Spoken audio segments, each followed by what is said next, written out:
بسم اللہ الرحمن الرحیم۔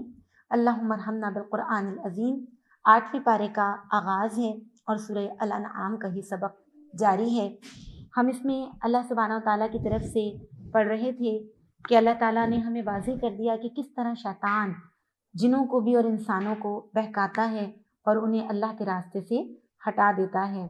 اللہ تعالیٰ فرماتے ہیں وَلَوْ أَنَّنَّا نَزَّلْنَا إِلَيْهِمُ الْمَلَائِكَةَ وَكَلَّمَهُمُ الْمَوْتَى وَحَشَرْنَا عَلَيْهِمْ كُلَّ شَيْءٍ قُبُلًا مَا كَانُوا لِيُؤْمِنُوا إِلَّا أَن يَشَاءَ اللَّهُ وَلَكِنَّ أَكْثَرَهُمْ يَجْهَلُونَ۔ اللہ تعالیٰ فرما رہے ہیں وَكَذَلِكَ جَعَلْنَا لِكُلِّ نَبِيٍّ عَدُوًّا شَيَاطِينَ الْإِنسِ وَالْجِنِّ يُوحِي بَعْضُهُمْ إِلَى بَعْضٍ زُخْرُفَ الْقَوْلِ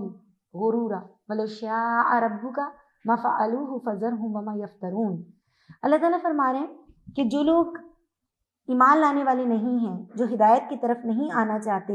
اگر ان کے لیے فرشتوں کا بھی نزول اللہ تعالیٰ فرما دیں تو وہ ہدایت نہیں لائیں گے۔ اور اسی طرح شیطان انسانوں اور جنوں کو اور شیطان جنوں کو دشمنی کرتا ہے اور خوش آئند طریقوں سے دھوکے اور فریب دیتا ہے۔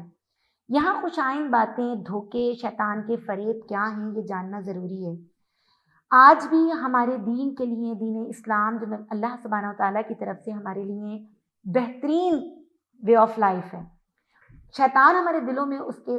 خلاف سوال پیدا کرتا ہے، شکوک و شبہات پیدا کرتا ہے۔ شیطان کا یہ وسوسہ ڈالنے کا جو اختیار ہے یا لوگوں کو گمراہ کر کے ان کی سوچ اور فکر کو پراگندہ کر کے بھٹکا دینے کا جو اختیار ہے وہ تو اللہ سبحانہ و تعالیٰ نے اس کو دیا ہے اور وہ یہ حربے آزماتا ہے۔ لیکن اللہ تعالیٰ نے ہمیں یہاں یہ بھی بتا دیا کہ جو لوگ ایمان لانے والے ہیں، جو آخرت کا یقین رکھتے ہیں، وہ کبھی بھی شیطان کے اس خوشنما دھوکے کی طرف مائل نہیں ہوتے اور نہ ہی شیطان کی پیروی کرتے ہیں، شیطان کو راضی نہیں کرتے، وہ برائیاں نہیں کرتے کہ جو شیطان ان سے کروانا چاہتا ہے۔ تو اللہ سبحانہ و تعالیٰ یہاں مجھے اور آپ کو جس رویے کی طرف دعوت دے رہے ہیں وہ کیا ہے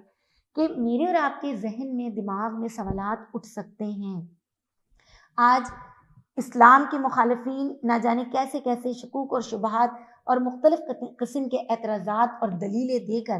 سوال اٹھا کے مجھے اور آپ کو شک میں مبتلا کر سکتے ہیں کہ یہ دین ہمارے لیے واقعی بیسٹ آف دی بیسٹ ہے، ہمارے لیے خیر رکھتا ہے یا نہیں رکھتا۔ لیکن مجھے اور آپ کو اپنے رب پر ایمان اور یقین ہونا چاہیے کہ جس رب نے ہمیں یہ دین اور یہ دین اسلام اور یہ قرآن اور یہ زندگی گزارنے کا طریقہ عطا کیا ہے اس میں کوئی کمی، کوئی ٹیڑھ، کوئی کمزوری نہیں ہے۔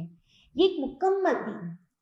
اسی لیے اللہ تعالیٰ نے ان الدین عند اللہ الاسلام کہ بہترین اگر طریقہ زندگی کوئی ہے تو بے شک وہ اسلام ہے۔ میں اور آپ اس بات پر فخر بھی محسوس کرنے والے اور کسی بھی شک میں نہ پڑنے والے۔ اللہ تعالیٰ نے اپنے نبی کو مخاطب کر کے فرمایا اے محمد صلی اللہ علیہ وسلم،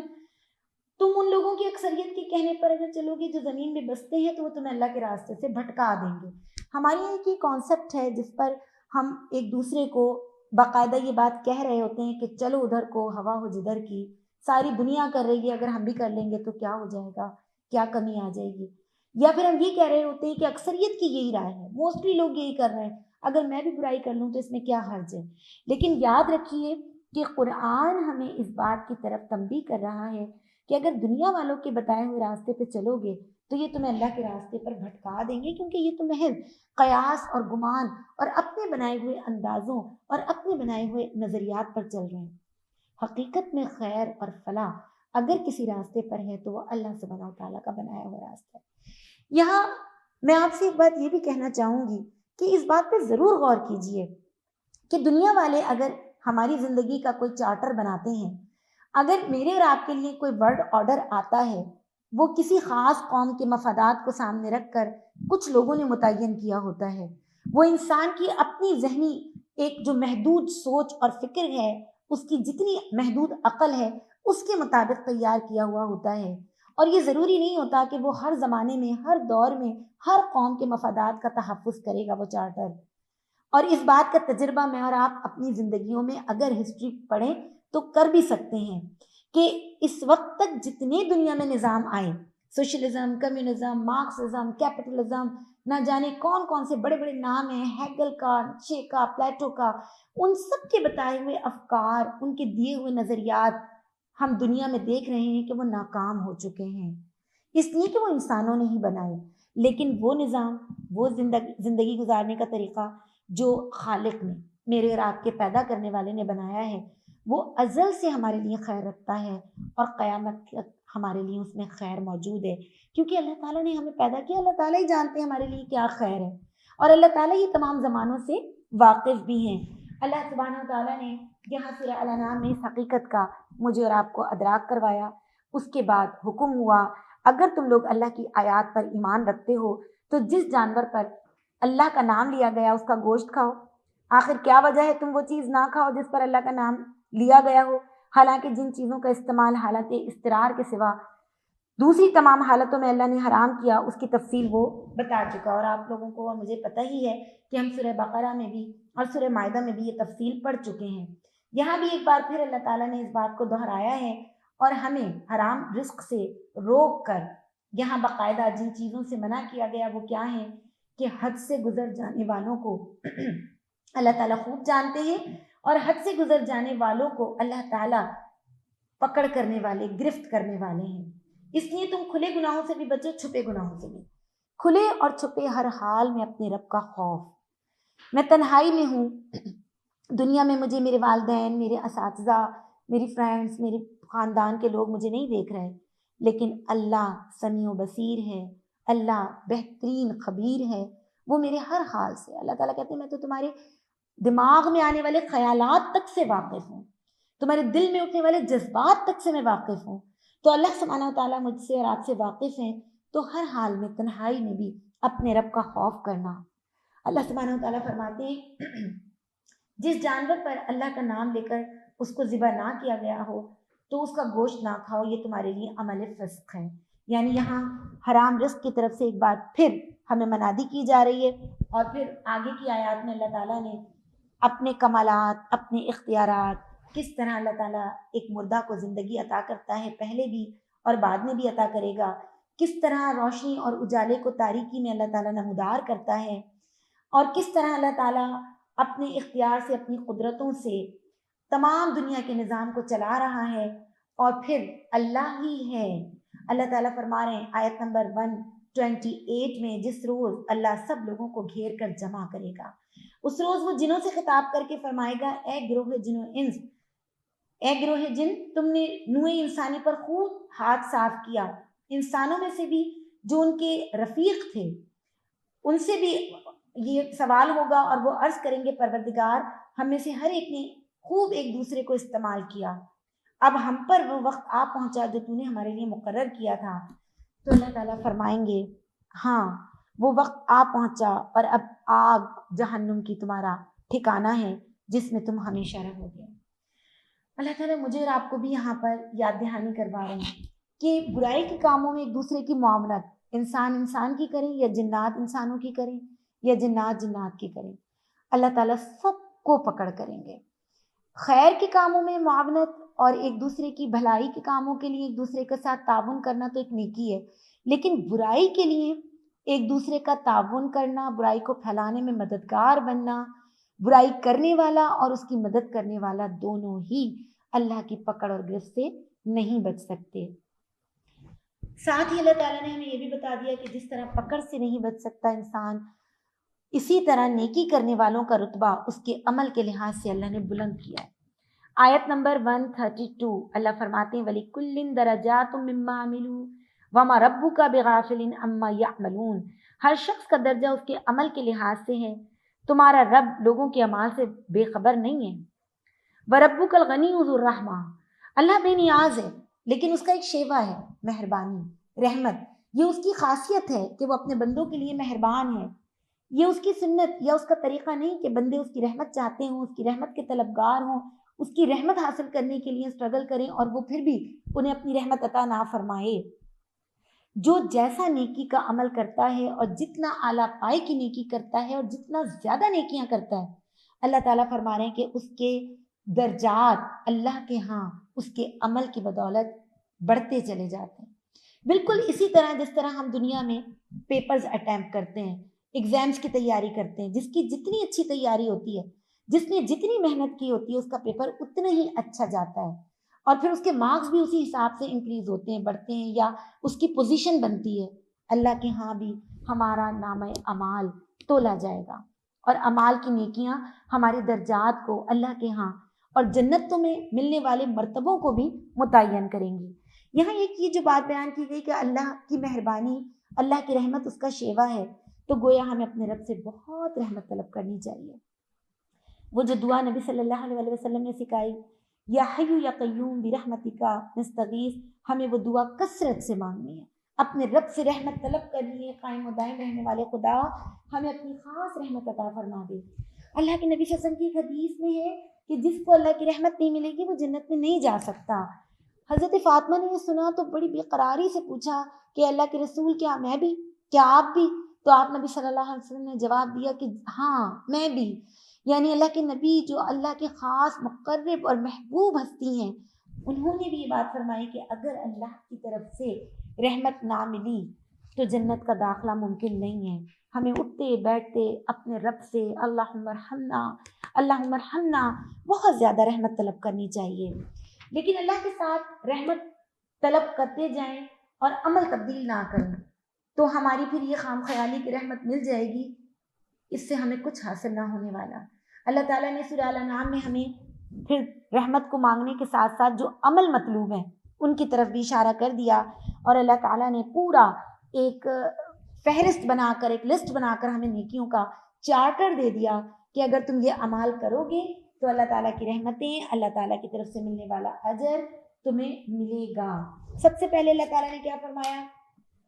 کہ تم اللہ کا حق ادا کرو۔ یہ آیت نمبر 141، اللہ تعالیٰ فرما رہے ہیں اللہ کا حق ادا کرو۔ اور اللہ کا حق کیا ہے کہ جب تم اپنی فصل کاٹو تو حد سے نہ گزرو، اللہ حد سے گزرنے والوں کو پسند نہیں کرتا۔ فصل کاٹو یعنی جو کچھ کماؤ، جو کچھ نفع پاؤ، جو کچھ تمہیں اللہ کی طرف سے رزق اور مال ملے، اللہ کا حق کیا ہے کہ تم اللہ کی مرضی کے مطابق، اللہ کے حکم کے مطابق اللہ کے بندوں کو اس میں سے حصہ دو۔ وہ مال جو مجھے اللہ کی طرف سے مل رہا ہے وہ صرف میرا حق نہیں ہے، اس میں اللہ کے بندوں کا بھی حق ہے، اور اس بندے کا حق ادا کرنا گویا ہم نے اللہ کا حق ادا کیا۔ یاد کیجئے وہ بڑی معروف حدیث جس میں اللہ تعالیٰ فرماتے ہیں کہ اے میرے بندے، میں بھوکا تھا تو نے مجھے نہ کھلایا، میں پیاسا تھا تو نے مجھے نہ پلایا۔ یا لباس کے حوالے سے بھی اسی طرح حدیث کا یہ ٹکڑا موجود ہے، اور بندہ یہ بڑی حیرانی سے پوچھے گا کہ اللہ آپ تو خود دینے پر قادر ہیں، آپ کو کیسی بھوک اور پیاس؟ لیکن اللہ کے نبی صلی اللہ علیہ وسلم فرماتے ہیں کہ جب اللہ کے حکم کے مطابق اللہ کے بندوں کو اگر کھانا رزق دیا جائے، پانی پلایا جائے، لباس دیا جائے تو اللہ سبحانہ و تعالیٰ اس کو قبول کرتے ہیں اپنے لیے نیکیاں بنا کر، اور درجات کو بڑھا دیتے ہیں۔ پھر فرمایا وَلَا تُسْرِفُوا إِنَّهُ لَيُحِبُّ الْمُسْرِفِينَ، حد سے نہ گزرو، اللہ حد سے گزرنے والوں کو پسند نہیں کرتا۔ حد سے گزرنا کیا ہے؟ اسراف کیا ہے؟ کہ اس مال کو ہم بس اپنی منمانی کر کے بہت اسراف کے ساتھ، یا فضول خرچی جس کو ہم اردو میں کہتے ہیں، کہ بس اپنی مرضی سے جو کچھ اپنے لیے حاصل کر سکتے ہیں یا اپنی ذات پہ خرچ کر سکتے ہیں یا جس سے خود مزے اور لذتیں لے سکتے ہیں وہ سب کا سب ہم اپنے اوپر لٹا دیں، یہ اسراف ہے۔ آئیے ایک دفعہ ذرا اپنے وارڈروبس جھانک لیتے ہیں، میرے پاس کتنے ڈریسز ہیں، میرے پاس کتنے بیگز ہیں، کتنے میرے پاس شوز ہیں، ایک لمبی لسٹ ہے ہمارے پاس ہماری زندگی کے سامان کی، اور وہ سارا سامان چاہے وہ ایک معمولی سا تنکا ہو، چاہے وہ ہمارا کوئی اکاؤنٹ ہو، یا ہماری کوئی جیولری ہو، یا جو کچھ بھی اللہ نے ہم کو دیا ہے، ہر ایک کا اللہ نے سوال کرنا ہے۔ اللہ کی نعمتوں کا حساب جبھی ہلکا ہو سکتا ہے جبکہ اللہ کے دیے ہوئے مال میں سے اللہ کی راہ میں خرچ کیا جائے۔ یاد رکھیے قرآن کریم میں نماز کی ادائیگی کا حکم سب سے زیادہ دیا گیا، اور دوسرے نمبر پر جو حکم سب سے کثرت سے دیا گیا اور یاد دہانی کرائی گئی وہ اللہ کی راہ میں مال خرچ کرنا، یعنی جو کچھ نعمتیں ہمیں اللہ سے مل رہی ہیں ان کو اللہ کے بندوں میں بانٹ دینا، تقسیم کر دینا۔ آپ نبی کریم صلی اللہ علیہ وسلم رمضان المبارک میں تو خاص طور پر اللہ کی راہ میں بہت فراخی سے خرچ کیا کرتے تھے۔ حضرت عائشہ کی روایت ہے عام دنوں میں تو آپ خرچ کرتے ہی تھے، لیکن رمضان المبارک میں تو لگتا جیسے کوئی آندھی تیز چلتی ہے، کوئی طوفان آتا ہے اور اپنے ساتھ چیزوں کو بہا لے جاتا ہے، بالکل اسی طرح آپ نبی کریم صلی اللہ علیہ وسلم کا اللہ کی راہ میں خرچ کرنے کا معاملہ ہوا کرتا تھا۔ میں اور آپ کیا خرچ کر سکتے ہیں، کتنا کر سکتے ہیں، جبکہ آج پوری دنیا میں بھوک کا اور خوف کا جو ایک عالم طاری ہے، اور ہمارے ارد گرد نہ جانے ہمارے خاندان، پڑوس، محلے میں کتنے گھرانے ایسے ہیں جو بے روزگار ہو چکے ہیں اور ان کو رزق کی ضرورت ہے، راشن کی ضرورت ہے، تو میں اور آپ ان کا کتنا ساتھ دیتے ہیں، یہ اس بات کا فیصلہ قرآن کی ان آیات کے بعد مجھے اور آپ کو خود کرنا ہوگا۔ ایک بات پھر ان آیات کے بعد سورہ الانعام میں حرام کردہ چیزوں کا ذکر کیا گیا، انہی چیزوں کا جو ہم سورہ بقرہ اور سورہ مائدہ میں پڑھ چکے ہیں اور آگے سورہ نحل میں بھی پڑھیں گے۔ اللہ نے فرمایا تم پر حرام ہے مردار۔ مردار یعنی وہ جانور جو طبعی موت مر جاتا ہے، گر کر، چوٹ کھا کر، کسی چیز سے زخمی ہو کر مر جاتا ہے۔ اسی طرح بہایا ہوا خون، خون کسی کا بھی، ایک انسان کا بھی، کسی جانور کا بھی، یا کسی کا بھی جو قتل کر کے خون کیا جائے، وہ سارا اللہ سبحانہ و تعالیٰ نے یہ حرام قرار دیا۔ خنزیر کا گوشت ناپاک ہے۔ خنزیر کا گوشت کیوں ناپاک ہے؟ ہمارے پاس اتنا وقت نہیں ہے، لیکن اگر آپ اس کی ریسرچ کریں تو خنزیر ایک ایسا جانور ہے کہ جو ناپاکی کی حالت میں رہنا پسند کرتا ہے، اپنی ہی غلاظت میں لوٹے لگاتا ہے، اپنی ہی غلاظت کو کھا لیتا ہے، اور اس کی ایک طبعی جو اللہ تعالیٰ نے جسمانی ساخت رکھی ہے، اس کے اندر جو ایک خرابی، آپ جس کو انسان کے لیے کہہ سکتے ہیں کہ شہوت کی، یعنی اپنی جسمانی ضرورت کو پورا کرنے کے لیے وہ بہت زیادہ اپنے اندر ہوس رکھتا ہے، تو جو لوگ اس گوشت کو کھاتے ہیں، جیسا کہ ہم پہلے بھی بات کر چکے ہیں کہ ان کا کھایا ہوا رزق، ان کے پیٹ میں جانے والے لقمے، ان کے پیٹ میں جانے والا کوئی بھی حلال یا حرام جو بھی کھانا ہے، ان کے مزاج، ان کی عادتوں کے اوپر گہرا اثر ڈالتا ہے۔ آج یہ میڈیکل سائنس پروف کر چکی ہے۔ نبی صلی اللہ علیہ وسلم نے جو اپنی سنت کے مطابق احتیاط اور پرہیز بتائے ہیں، آج میڈیکل سائنس بھی ان چیزوں کو دہرا رہی ہے، اور یہاں اللہ تعالیٰ نے بھی ہم کو پابند کیا کہ تم ان جانوروں کا گوشت بھی نہ کھاؤ جنہیں اللہ کے نام کے بغیر ذبح کیا جائے۔ بالکل اسی طرح حالت اضطرار کی اجازت دی گئی، لیکن حد سے تجاوز کرنے کو منع کیا گیا۔ تو میں اور آپ اس بات پر ضرور غور کریں گے کہ اگر ہمیں اپنے بیہیویئرز کو درست کرنا ہے تو گھر میں آنے والا رزق حلال ہے یا حرام، اس بات کی فکر، اس بات کی تحقیق بھی ہونا ضروری ہے۔ اس کے بعد اللہ تعالیٰ نے سورہ الانعام میں پورا ایک ہمیں لائف آف چارٹر پیش کیا ہے کہ کس طرح مومن اپنی زندگیوں میں کن کن چیزوں کا خیال رکھیں گے۔ سب سے پہلے فرمایا کہ تم شرک نہ کرو۔ یہ وہی آیت ہے جو اب تک ہم تمام پاروں میں بارہا پڑھ چکے ہیں۔ اللہ کے ساتھ شرک، اللہ کے ساتھ کسی کو اپنا حاکم ماننا، یا اللہ کے ساتھ کسی کو اپنے لیے ایسا رتبہ دینا کہ بس اس کا کہا مانا جائے یا اس کی پسند ناپسند کا خیال رکھا جائے، یہ سب شرک کا رویہ ہے جو ہمیں اپنی زندگی سے نکالنا ہوگا۔ دوسرا حق اللہ کے بعد والدین کا۔ بندوں میں سب سے افضل اور اول حق والدین کا ہے۔ والدین کا حق ادا کرو، اور حق کیسے ادا کرو؟ ان کے ساتھ حسن سلوک کرو۔ یہاں وہ حدیث بھی یاد آتی ہے جو یاد دہانی کے لیے مختصر کر کے آپ کے سامنے رکھنا چاہوں گی کہ آپ نبی محترم نے منبر پر اپنا قدم فرمایا اور اس کے بعد آمین کہا، 3 بار آمین کہا، اور آپ نے ہر بار جب آمین کہا تو یہ ایک غیر معمولی آپ کا آج کا عمل تھا۔ تو صحابہ اکرام نے اس پر حیرانی سے بھی پوچھا کہ آپ نے آج آمین کیوں کہا؟ تو آپ نبی صلی اللہ علیہ وسلم نے فرمایا کہ فرشتوں کے سردار جبریل امی دعا فرما رہے تھے، اور انبیاء کے سردار نبی کریم صلی اللہ علیہ وسلم اس پر آمین فرما رہے تھے۔ دعا کیا تھی؟ پہلی دعا کہ بدبخت اور ذلیل و خوار ہو جائے وہ شخص جس نے رمضان المبارک کو پایا لیکن اپنی بخشش نہ کروائی۔ دوسری دعا کہ انتہائی بدبخت اور ذلیل و خوار ہو جائے گا وہ شخص، یا ہو جائے وہ شخص کہ جس نے اپنے بوڑھے والدین کو پایا لیکن ان کی خدمت کر کے اللہ تعالیٰ سے اپنی بخشش نہ کروائی۔ اور تیسرا جس پر آمین نبی صلی اللہ علیہ وسلم نے فرمائی وہ کیا تھا جملہ؟ کہ انتہائی بدبخت ہے وہ شخص جو آپ نبی کریم صلی اللہ علیہ وسلم کا نام مبارک سنے لیکن آپ پر درود نہ بھیجے، وہ بھی ذلیل و خوار ہو جائے۔ تو یہ حدیث مبارکہ والدین کے حقوق کے حوالے سے بھی جو ہماری ذمہ داری ہے اس کا تعین کرتی ہے، اور ساتھ ہی باقی 2 حصے بھی انشاءاللہ ہماری رہنمائی کر رہے ہیں۔ اگلا حکم قتل اولاد، ممانعت ہے۔ آج فیملی پلاننگ کے نہ جانے کتنے طریقے ہم نے ایجاد کیے، اور پیچھے اللہ تعالیٰ نے بتایا کہ تم یہ نہ سمجھو کہ ان کا رزق تم دے رہے ہو، تم ان کو مفلسی کی وجہ سے قتل نہ کرو، ہم تمہیں بھی رزق دیں گے، ان کو بھی رزق دیں گے۔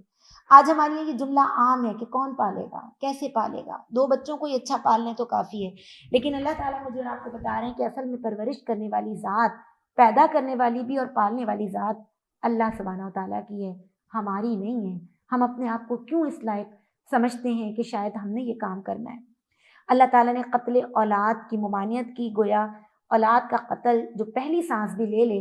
تو اس کا قتل اسی طرح سے قتل ہے جیسے کسی جیتے جاگتے جوان انسان کا قتل ہے۔ پھر فرمایا بے شرمی اور بے حیائی کے قریب نہ جاؤ، یہ حکم ہو رہا ہے۔ بے شرمی فواحش، اور فواحش یا بے شرمی کے کام کیا ہیں؟ یہاں پر اس بات کو سمجھ لینا چاہیے کہ جس طرح قرآن کریم میں زنا کی ممانعت ہے، عمل قوم لوط کی ممانعت ہے، ہم جنس پرستی کی، اسی طرح اگر برہنگی یا جھوٹی تہمت لگائی جاتی ہے یا ایک دوسرے کے اوپر الزامات لگا کے برائی کی تشہیر کی جاتی ہے، یا لباس کے اعتبار سے، گفتگو کے اعتبار سے، افکار و خیالات کے اعتبار سے اگر فحاشی یعنی بے شرمی کے کاموں کو اختیار کیا جاتا ہے تو یہاں اللہ سبحانہ و تعالیٰ نے ان سب سے، وہ چھپے ہوں یا کھلے، ہمیں منع فرمایا۔ اللہ کے نبی نے فرمایا آنکھ کا بھی زنا ہے، آپ نے فرمایا کان کا بھی زنا ہے۔ آنکھ اور کان کا زنا، آنکھ سے بے شرمی کے کاموں کو دیکھنا، موویز اور مختلف قسم کے پروگرامز، یا اسی طرح کان سے وہ گفتگو سننا، زبان سے وہ الفاظ نکالنا، یہ سب بے شرمی کے کام ہیں۔ آگے حکم ہوا قتل نہ کرو مگر حق کے ساتھ، یعنی کسی کی جان اور دوسرے مومن پر اس کی جان کی حرمت لاگو ہوتی ہے، لیکن اگر حق کے ساتھ، یعنی اگر اس نے کسی کو قتل کیا ہے اور اگر عدالت یا قاضی اس کے لیے فیصلہ کر دیتا ہے کہ اس کو بھی سزائے موت دی جائے، قصاص کا حکم نافذ کیا جائے، تو پھر اس کی تو گنجائش ہے، لیکن ناحق کسی کو قتل کرنے کی گنجائش نہیں ہے۔ مال یتیم کے قریب نہ جاؤ، ناپ تول میں انصاف کرو، انصاف کی بات کہو اور اللہ کے وعدے کو پورا کرو۔ یہاں پر یہ ساری تنبیہات انتہائی اہم بھی ہیں اور ساتھ ساتھ ہمیں سوچ کا ایک دروازہ بھی کھولتی ہیں کہ اللہ نے جن جن چیزوں سے ہمیں منع کیا، پچھلی قوموں کو بھی کیا تھا، وہ نہ مانی تو ان کا دردناک انجام ہوا۔ آج اگر ہم بھی ان تمام چیزوں پر عمل نہیں کرتے، ناپ تول میں کمی، یہ کرپشن، بدعنوانی، جس کی ایک کمپین کئی سالوں سے ہم اپنے ملک میں بھی چلا رہے ہیں، اور کرپشن میں پاکستان اس وقت ٹاپ آف دی لسٹ میں ہے۔ اللہ تعالی ہم سب کو معاف فرمائے کہ ہم ہر جگہ، چاہے وہ ایک ریڑھی والا ہو، چاہے وہ ایک مل آنر ہو، چاہے وہ ایک ڈیوٹی پر موجود امپلائی ہو، ہر جگہ جو ناپ تول کی کمی ہے وہ کی جا رہی ہے، گویا ہم انصاف کے برخلاف کام کر رہے ہیں۔ اللہ تعالیٰ کہتے ہیں تم انصاف کرو، چاہے اس کا معاملہ تمہارے رشتہ دار کے حوالے سے ہی کیوں نہ ہو، حق پر قائم رہو اور اللہ کے کیے گئے وعدے کو پورا کرو۔ اللہ سے کیا ہوا وعدہ، جب ہم کلمہ طیبہ پڑھتے ہیں، اپنے رب کو اپنا الہ مانتے ہیں، تو گویا ہم اپنے رب سے وعدہ کرتے ہیں کہ بس اے اللہ آپ کی بات مانیں گے۔ اور وعدے کی خلاف ورزی کرنا کس کی خاصیت ہے؟ نبی صلی اللہ علیہ وسلم نے حدیث میں بتا دیا، منافق کی پہچان ہے 4 خصلتیں، یا ان میں سے کوئی ایک تم اگر پاؤ کسی ایسے شخص میں تو وہ منافق ہے، جن میں سے 4 میں سے ایک کہ وہ بات کرتا ہے تو جھوٹ بولتا ہے، اگر اس کے پاس کوئی امانت رکھوائی جائے تو اس میں خیانت کرتا ہے، اگر اسے کسی بات پر غصہ آ جائے تو جھگڑا کرتا ہے، اور چوتھی بات کہ وہ وعدے کو پورا نہیں کرتا۔ خدا نخواستہ میں اور آپ کہیں اپنے رویوں میں یہ منافقانہ خصلتیں، منافقانہ جو اللہ تعالیٰ نے خرابیاں بتائی ہیں ان کو لے کر تو نہیں چل رہے۔ اللہ تعالیٰ سے بہت دعائیں مانگنے اور استغفار کی ضرورت ہے۔ سورہ الانعام کے اختتام پر، اور پارے کا بھی اختتام ہے، اللہ نے دین میں تفرقے سے ہمیں منع فرمایا۔ دین میں تفرقہ، اپنے دین کو ٹکڑوں ٹکڑوں میں تقسیم کر لینا اور اپنی اپنی الگ ایک مسجد بنا لینا اور اپنے گروہ اور مسلک کو الگ الگ گروہوں میں بانٹ کر ایک دوسرے سے جدا ہو جانا، اللہ تعالیٰ اس سے منع فرماتے ہیں اور حکم دیتے ہیں کہ ابراہیم کا طریقہ اختیار کرو۔ بڑی خوبصورت آیت ہے جس کا اختتام ہمیں سورہ الانعام میں ملتا ہے۔ آیت ہمیں بتائی گئی کہ تم بس یہ کہہ دو اللہ کے لیے، اِنَّ صَلَاتِي وَنُسُكِي وَمَحْيَايَ وَمَمَاتِي لِلَّهِ رَبِّ الْعَالَمِينَ، کہ اے میرے رب، میرا جینا، میرا مرنا، یہاں نسک جو ہے وہ قربانی کے معنوں میں ہے، اور صلاتی، نماز اور عبادت کے معنوں میں ہے، تو اپنے رب کے سامنے یہ اظہار کہ اے میرے مولا، اے ہمارے رب، ہماری قربانیاں، ہماری عبادتیں، ہماری ہر نیکی، ہمارا جینا، ہمارا مرنا، ہماری سانسیں، سب کچھ اللہ رب العالمین کے لیے ہیں۔ وَأَنَا أَوَّلُ الْمُسْلِمِينَ، اور سب سے بڑھ کر سب سے پہلے فرما بردار میں ہوں۔ اپنے آپ کو اپنے رب کے سامنے اطاعت کے لیے پیش کر دینا۔ اللہ ہمیں اس کی بہترین توفیق عطا فرمائے، عمل کے بہترین درجوں میں ہمارا شمار کرے۔ وآخر دعوانا ان الحمد للہ رب العالمین۔ السلام علیکم۔